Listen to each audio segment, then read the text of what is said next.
Chapter 24. Never trust a Deamhan. Anastasia felt ecstatic and ready to take on anyone and anything. Human blood did that to her. Every time, after a fresh kill, her body felt as if transformed into a bigger, better killing machine, and with no force or no one standing in her way, it made her Deamhan self feel indestructible. Shortly after sunset, she left Blind Bluff Manor, ready to gorge on as much fresh blood as possible. She had to be healthy for the plan to work, or in case it backfired. By the time she finished with her human meal, she made her way to a nearby rooftop of a building across the street from Ollie's warehouse, scaring the human mercenary who also waited alongside Remy, Maris, Aidan, and Kenneth. Anastasia eyed the human, still wary of the Brotherhood's involvement. The mercenary, dressed in all black military garb, holding a walkie-talkie, moved off to the side with his eyes focused on the building. She placed her foot on the ledge and rested her hands on her knee, taking in the scent of the nearby Mississippi River mixed with wet pavement and rotting trash. In the distance, she heard the engines of cars driving over a bridge above the river. Remy leaned close to her with his mouth close to her ear. "You've fed." Anastasia licked her lips. "Have you?" He chuckled slightly. She looked forward. If their plan in killing Maris and Aidan faltered in any way, she knew Remy wouldn't hesitate to go to Plan B, which meant leaving Minneapolis altogether, with or without Nathan. She was determined that the plan wouldn't fail, even if it meant her death. A static voice came over the mercenary's radio, and he replied back with a 10-4. He placed the radio in his pocket. "Everyone's in place, Mr. Dearhorn." Wearing a dark suit and tie with a trench coat, Kenneth straightened his clothing, and he stood up straight. "Nathan said that you have the piece," he said to Anastasia. She eyed him carefully. "Do you think he's dumb enough to trust you with it?" She patted her coat pocket. "I have a fake." She held out her hand to Aidan. "Give the amulet to me." Aidan refused. "Are you going to give it to her, or should we make you give it to her?" Sensing the commotion, Remy joined in. Aidan pulled out the green amulet and placed it in Anastasia's palm. "What's that?" Kenneth asked. "An amulet that protects the wearer from Deamhan," Aidan answered. Kenneth shook his head in disgust. "There's nothing in the world that can do that." Anastasia wrapped her left arm around Kenneth's waist, and she stood on the ledge of the building. She heard his heart race for a moment before she stepped off and safely landed with him on the pavement below. She scanned the area for a moment and lifted her head. From where they stood, she could still smell Mr. Austin's scent, along with Kai's and the other Deamhan being held. However, she didn't pick up the scents of either Lucius or Celine. She walked toward the front door, opened it, and walked inside with Kenneth following her. The sanctuary was vastly silent and emptied of any humans, not like the first time Anastasia walked in. The assembly lines, once filled with human workers, now sat motionless.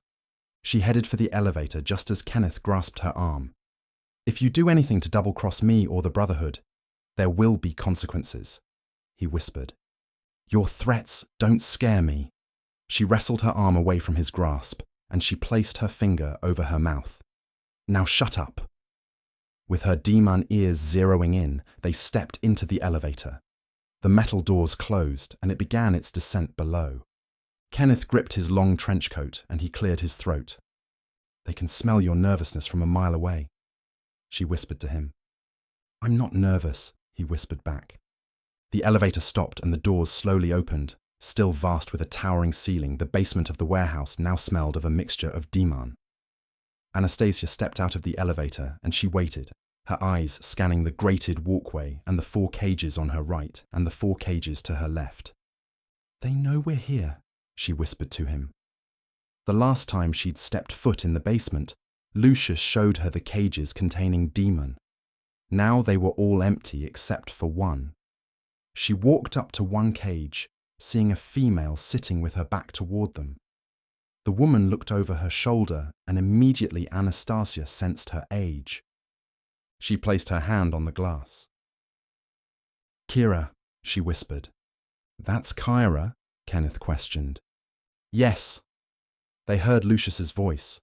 Dressed in a long tan shirt with black jeans, Lucius stood firm with dark, penetrating eyes. Along with his scent, Anastasia also smelled the blood of the pure ones running through his veins at alarming speed. Celine stood next to him, wearing a long black dress, with her carrot-coloured hair pulled back in a ponytail. That's a nice setup you have going on back there. Kenneth pointed to the cages. I didn't think this was all that serious, Celine. Ignoring his statement, Celine growled at Anastasia. Why did you bring her here?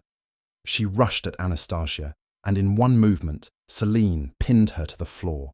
Her black eyes widened, and she snarled. I'm not here to fight. Anastasia felt Celine's hardened grip on her chest. Then what did you come here for? Kenneth spoke up. She helped me find the piece of the dark curse you've been looking for.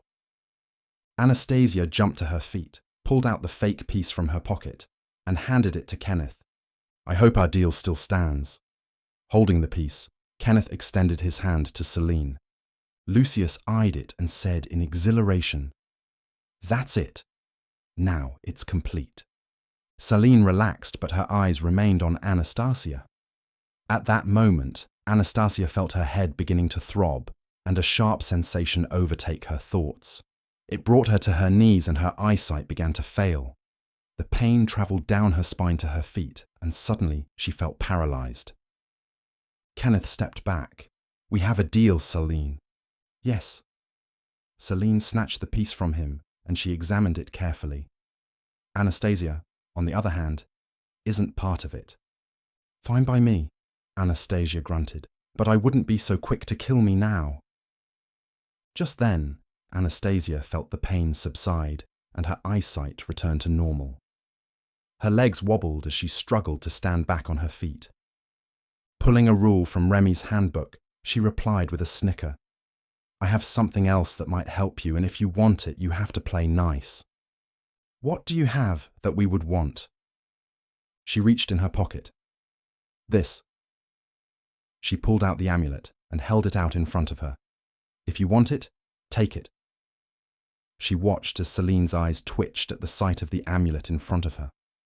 Lucius also slowly crept forward. Anastasia expected one of them to grab it and for the amulet to take effect and do what it was created to do. It was the first step in Remy's plan, and so far it was working perfectly. But what she didn't know was that Kenneth would bluntly betray her. Touch it, and it'll kill you, he yelled out to them. Anastasia quickly pushed Kenneth to the ground. In Deamhan speed, Lucius rushed her, and his movement proved too fast for her, making her jump slightly at his now up-and-close presence. Is that your goal, Anastasia? Lucius whispered to her. To kill us? She told me that it protects whoever wears it from Deamhan. Kenneth swallowed hard, and he raised himself up to his feet. Why are you doing this? Lucius grabbed Anastasia's wrist and squeezed. I don't want to kill you, but you're giving me no other choice. The pressure made Anastasia wobble, and she tried to stay on her feet. Suddenly they heard the front door to the warehouse blast open and the frantic footsteps of mercenaries heading toward the elevator. Above, the small basement windows shattered, and she witnessed multiple movements in the dark. The human mercenaries, all dressed in black, began to crawl through the shattered windows, gripping automatic machine rifles and wooden stakes. Seeing the humans carrying guns was almost enough to make Anastasia snicker while still in pain. Bullets hurt their kind, but it wasn't enough to fear them. The sounds also echoed from the mercenary's radio, and he screamed back into it. Team 456, move in! A blast rang out, and Anastasia watched as bullets slammed into Celine and Lucius. Before she could react, she felt a sharp pain in her right shoulder, followed by another pain in her back. She fell to the ground next to Lucius, who dropped his tablet piece, the real piece, to the floor. More shots rang out, and Kenneth picked up the piece, stuffing it into his pocket. Did you really think I'd make a deal with Deamhan? He turned and yelled out to the mercenaries flooding the room. Anastasia attempted to get up, but Kenneth's foot connected with her midsection, knocking her back to the floor. You're all evil demons who need to be dealt with. Anastasia heard more shots whizzing by her head and body. She managed to look up, seeing Kenneth running for the elevator, passing several mercenaries headed in her direction. Lucius stood to his feet, and he slammed his hand into the chest of the one mercenary, killing him in his tracks. She felt more slugs rip through her flesh, and she watched Saline, still lying on the floor, being riddled with bullets. She gathered her strength again and raised herself up from the floor just in time to place her hand around a mercenary's neck, snapping it. Anastasia reached Celine and knelt beside her. This is what your behavior, your blind judgment has done. She felt another bullet enter her lower back and she hissed, You've started a war? Gripping the amulet in her hand, she raised it, preparing to place it over Celine's heart. A war is exactly what we need. A trickle of blood poured from Celine's mouth. Get away from me. With her right foot, she kicked Anastasia hard in her abdomen, and Anastasia found herself airborne, landing several feet away on her back. She immediately stood up, watching helplessly, as Celine, now on her feet, joined Lucius in his slaughter. Just then, Anastasia heard Remy speak behind her. And they say never trust a demon. She turned around, watching Remy wipe the dust and dirt from his white, crisp t-shirt. Where are the others? Killing mercenaries, outside. They'll be in shortly. We were stupid to let Aidan open his mouth to Kenneth about the amulet. What happened? He told them before I could act. When the mercenaries came in, he ran off with the piece Lucius had. Well, that's a shame. Remy grinded his teeth. Veronica's father is in the back. We have to get him out of here. Anastasia pointed to a room near the far back. Kai is there also. Over the noise of shooting and screaming, they heard the elevator door open. Anastasia watched as Maris and Aidan walked out slowly. Upon seeing Kyra, Aidan ran up to the cage. Go! Anastasia pushed Remy away. I'll handle them myself for now. A bullet grazed Maris's right arm. She stared at her wound before her fangs dropped from her gums, and she rushed in demon speed toward 3 mercenaries who continued to fire at her. She sank her fangs into the face of one of them while she reached to her right and left, slamming the remaining 2 mercenaries into each other. I have a better idea. Remy grabbed the amulet from Anastasia and he rushed off toward the back room. She took off after him, jumping over the bodies of dead and dying humans as she angrily called out his name. He was going for Kai, to kill him, and that wasn't part of the plan. He broke through the office door and he paused in the entryway at Veronica's father, who remained chained against the wall. Anastasia pushed him inside and began to free Mr. Austin. Gawking at Kai's unlucky situation, Remy walked around the desk, staring at him staked to the top of the wooden desk. They really had some fun with you. He admired Kai's gruesome state. Our plan is to free Veronica's father, Anastasia said. I know. Can I just stir in the moment? Continuous sounds of human screams coming from the commotion outside of the office didn't persuade Remy to move a step faster. Instead, he took his time. He snagged at one stake embedded in Kai's stomach, yanking it free. Kai screeched in agony, distracting Anastasia from Veronica's father. He positioned the amulet an inch away from Kai's heart. You killed Veronica's mother.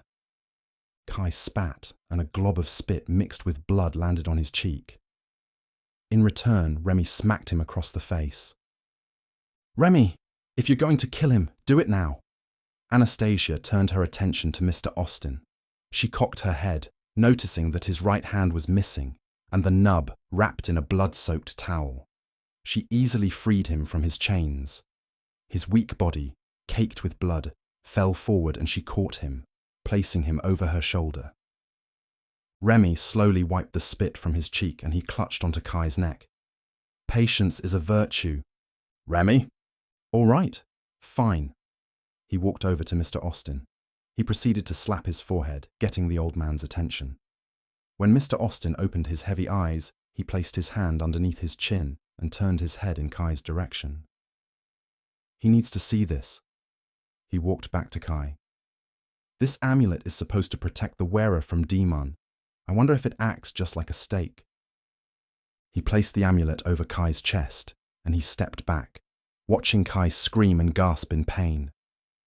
With his eyes widened, Kai grasped at the amulet, trying to toss it off his body, but he was unable to do so. Just then, the skin underneath the amulet began to turn dark. His eyes rolled into the back of his head, and his arms turned into dust, followed by his legs, his torso, and eventually his head. Blood pooled onto the floor, and the amulet, now sizzling, fell to the floor. Wow, I didn't expect that. Remy grabbed the amulet from the floor. It looked pretty painful. Remy, Anastasia whispered, we have to go, now. Remy poked at Kai's sizzling remains. Yeah, it's time to go. They walked out of the office. Get him out of here. She handed Mr. Austin over to Remy, and in return, he handed her the amulet. The plan was back on track. Now she needed to use it against Celine and Lucius before they gained the upper hand. Little did she know that Celine headed straight for them. She looked around, watching as Lucius continued to strike down the human mercenaries, while Aidan remained near Kyra's cage, trying to free her. She then felt a hard blow to her back, which pushed her to the floor and onto her stomach. Cold hands lifted her to her feet, and she found herself airborne again, landing against the wall and barely missing a stack of pallets by inches. The amulet flew from her grasp, landing nearby. Dazed, she watched Celine push Remy aside, and she reached down, grabbing Mr. Austin by the neck. She lifted him in the air and began to feed. Anastasia shook off her dazed state, and she headed straight for Celine in hopes of stopping her.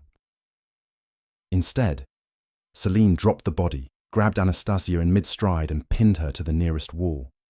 Celine's knee gently pressed up against Anastasia's crotch, lifting her a few inches off the ground. Staring back into Celine's cold, dark eyes, Anastasia felt her long Ramanga teeth reveal themselves. I've waited so long for this moment, Celine replied. Anastasia continued to struggle, finding Celine's strength hard to overcome. I don't see what Lucius saw in you, Celine said. You're nothing. You're weak. You can't defeat me. Anastasia gathered enough strength to push her off her. Celine promptly returned in her attack, grabbing a handful of Anastasia's dark hair and dragging her to the ground. With one hand, she grabbed both of Anastasia's wrists and moved her arms above her head. Anastasia moved her feet, trying to find leverage. Why not face me when you don't have pure blood in your veins? Anastasia asked to get Celine off her. Celine's mouth opened, and her eyes danced devilishly in the dark. She struck Anastasia across her face, blinding her for a second. That moment was all Celine needed to hastily revert to the office, grab a stake, and return, stabbing Anastasia in her upper left arm near the armpit. The pain caused Anastasia to slightly jerk and grit her teeth. Celine held the stake by her teeth, and she punched at Anastasia's chest, breaking through her sternum. Anastasia felt her bones being pulled back by Celine's grip and the air tickling her now exposed organs. Without delay, her body shut down and grew extremely weak. Her wound throbbed in uncontrollable pain, and her eyes fluttered. No demon in existence had ever brought so much pain to her like Celine did now. She opened her mouth, wanting to scream, but she told herself that no one, especially Celine, would hear her call out in torment. She welcomed death, however. She welcomed Celine's death even more. Looking to her right, she saw that Lucius had Maris cornered. Celine took the stake from her mouth, raised it, and Anastasia closed her eyes, waiting for the strike. Celine stopped short, and the sharp edge of the stake pricked Anastasia's heart. A gust of wind blew over them, and Anastasia no longer felt the stake at her flesh. She opened her tired eyes to see Celine's stake now in Remy's hands, deeply embedded into Celine's heart. Anastasia looked at Mr. Austin's still body. She tried to listen for a heartbeat, but heard nothing. Remy, grab the amulet. Get Mr. Austin out of here. But the plan is not working, Remy yelled back at her. We still have to kill Maris. Just get him out of here. She watched Remy grunt before he left Celine and headed back to Mr. Austin. He lifted Mr. Austen's body over his shoulder, grabbed the amulet, and rushed in Deamhan speed for the exit. Anastasia slowly stood to her feet, but her body, weakened from Saline's attack, made it almost impossible to walk. She covered her open chest with her hands, and with each step she took, her bones arched out and she lurched forward. Still standing against the wall, Saline grabbed the stake and pulled it from her chest. "Stakes don't harm me anymore." Her wound slowly closed. "Their blood protects me." Anastasia stepped back in awe, watching Saline approach her. Blood curdled in her throat. "You won't win. Not today." Saline struck her across the face and she fell back. For once, Anastasia felt defeated. Remy's plan had dissipated right before her eyes, and without the amulet, there wasn't any way she could take on both Lucius and Saline. A loud explosion from the rear of the room caught their attention, and Anastasia turned to see Maris hitting the wall like a rag doll and Lucius slowly walking toward her. Body parts of mercenaries lay strewn about the room and blood dotted the concrete walls and floors. Ahead, she saw Aidan had ripped the cage open. He grabbed Kira and dragged her toward the elevator. Anastasia felt a gust of wind and hands that pushed her onto the grated walkway. She regained her focus, watching Lucius twist Maris's arm behind her back and push her to the floor. He then slammed his foot onto her back, keeping her held down. "Eat, Anastasia. I don't want to kill you when you're at your weakest." Anastasia looked over her shoulder at Saline, who stood over her. She crawled forward, and to her right, she grabbed onto the lifeless body of a mercenary. She bit into his thigh and began to suckle. She felt her sternum start to heal, and the pain slowly faded away. Her bones moved back into position, and her skin moved itself back, covering her chest. The dead blood helped a little. She continued drinking as fast as she could, until the flow of blood decreased. Her body filled with little energy, and she stood to her feet, facing Saline. If ever there was an opening to strike Saline, the time was now, even though they weren't prepared for what was to come next. She rushed at Saline again and again. In one hit, Saline sent her on her back. She stood over her, smiling. "This is pathetic." She moved back. "You can do better than this." Anastasia grunted, and again she got to her feet. Saline was right. She couldn't win, but she wasn't going to run away with her tail between her legs. She never ran, not from anyone or anything.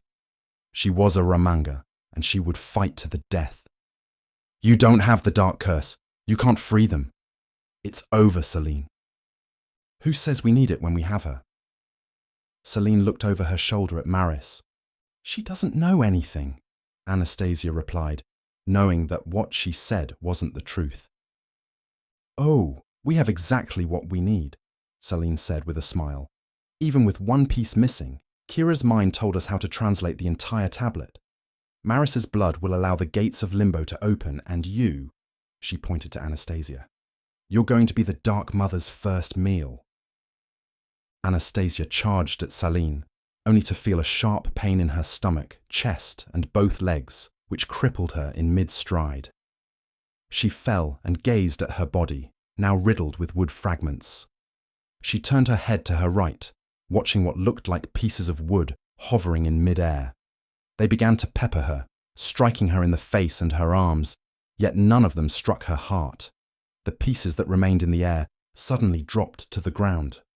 Anastasia reached into her wound in her upper thigh, attempting to pull out the biggest shard. It burned the tips of her fingers, and she jerked her hand away. She looked up at Saline, who smiled deviously back at her. "Like I said before, you have no idea who you're up against." She placed her hands on her hips. "You can't fight against the power of the gods." She slammed her foot into Anastasia's back. "Face it! You and your friends have lost. All you can do now is embrace the change and welcome the Pure Ones back to this world with open arms."